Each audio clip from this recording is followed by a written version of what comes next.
សាលាអប់រំពិសេសនៃការលូតលាស់ជាសាលាតែមួយដែលផ្ដោតសំខាន់ទៅលើកុមារដែលមានបញ្ហាតម្រូវការពិសេសគឺបញ្ហាអូទីសឹម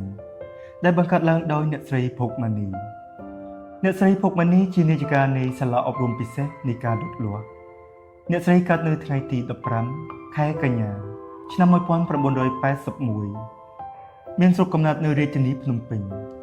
បានបញ្ចប់ថ្នាក់បរិញ្ញាបត្រនៅឆ្នាំ2009ផ្នែកគ្រប់គ្រងពាណិជ្ជកម្មនិងបច្ចុប្បន្នបានកំពុងបន្តថ្នាក់បរិញ្ញាបត្រជាន់ខ្ពស់ផ្នែកចិត្តវិទ្យា Clinic អ្នកស្រីរៀបការនៅឆ្នាំ2004ក្រោយចំណងដៃអាពាហ៍ពិពាហ៍ទទួលបានកូនចំនួន3នាក់ដោយនៅក្នុងនោះកូនប្រុសទី2មានឈ្មោះ Garilla ដែលជាកូនដែលមានបញ្ហាអូទីសឹមជាស្ត្រីដែលមិនមានពាក្យថាហត់នឿយនិងចុះចាញ់ក្នុងការស្វែងរកសាលាសម្រាប់កូនប្រុសជាង8ឆ្នាំ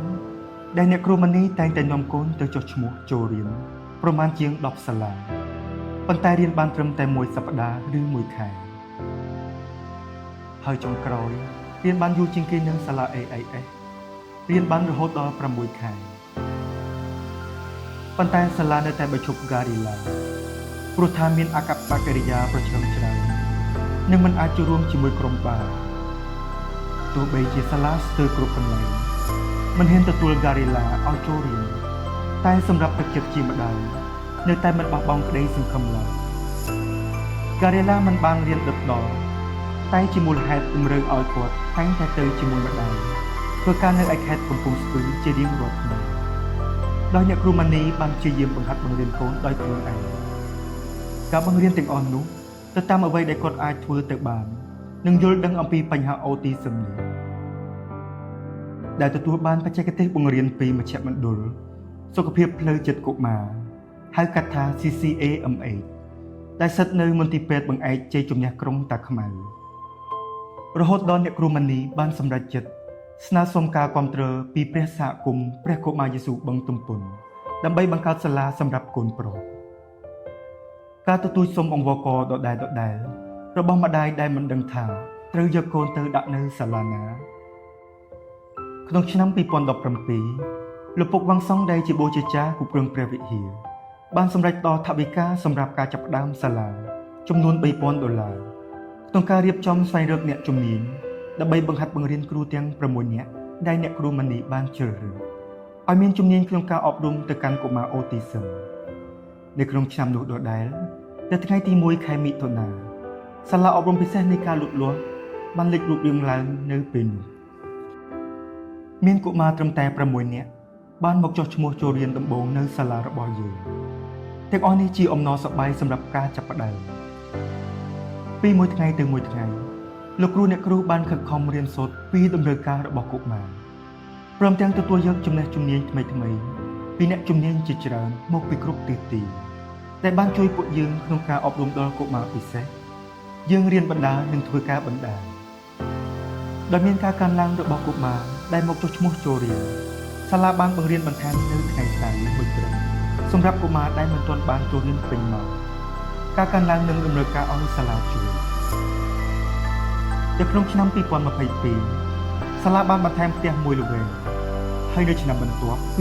2023ក៏បានបន្ថែមមួយល្វែងទៀតដែលមានទីតាំងនៅជាប់គ្នាទាំង3ល្វែងរហូតដល់ឆ្នាំ2024គណៈកម្មការគ្រប់គ្រងសាលាបានសម្រេចបង្កើតថែមមួយល្វែងទៀតដែលមានទីតាំងមិនឆ្ងាយប៉ុន្មានពីសាលាទាំង3របស់យើងមកទល់ពេលបច្ចុប្បន្ននេះសាលាអប់រំពិសេសនៃការលូតលាស់មានបន្ទប់សិក្សាជាច្រើនដូចខាងក្រោម 1. បន្ទប់សិក្សាចំនួន15បន្ទប់ 2. បន្ទប់ញៀនចំនួន2បន្ទប់ 3. បន្ទប់កុំព្យូទ័រចំនួន2បន្ទប់ 4. បន្ទប់បង្រៀនជំនាញកាហ្វេចំនួន1បន្ទប់ 5. បន្ទប់របាំចំនួន1បន្ទប់ 6. បន្ទប់ព្យ៉ាណូចំនួន1បន្ទប់ 7. បន្ទប់គំនូរចំនួន1បន្ទប់ 8. បន្ទប់ព្យាបាលផ្នែកភាសាចំនួន2បន្ទប់បង្រៀនដោយអ្នកស្ម័គ្រចិត្តមកពីប្រទេសបារាំងដែលសរុបមាន25បន្ទប់សិក្សានៅក្នុងនោះយើងមានសិស្សសរុបចំនួន337នាក់វេនព្រឹក228នាក់និងវេនរសៀល195នាក់ព្រមទាំងមានសិស្សដែលអាចទៅរៀននៅសាលាខាងក្រៅបានទាំងឯកជននិងរដ្ឋមានចំនួន46នាក់ លោកគ្រូអ្នកគ្រូមិនមែនជាអ្នកជំនាញផ្នែកអប់រំពិសេសប៉ុន្តែពួកគាត់បានយកបេះដូងដ៏បរិសុទ្ធមកធ្វើការអប់រំកុមារអូទីសឹមដោយសេចក្តីស្រឡាញ់ដ៏ពិតប្រាកដទីណាមានការអប់រំទីនោះមានការលូតលាស់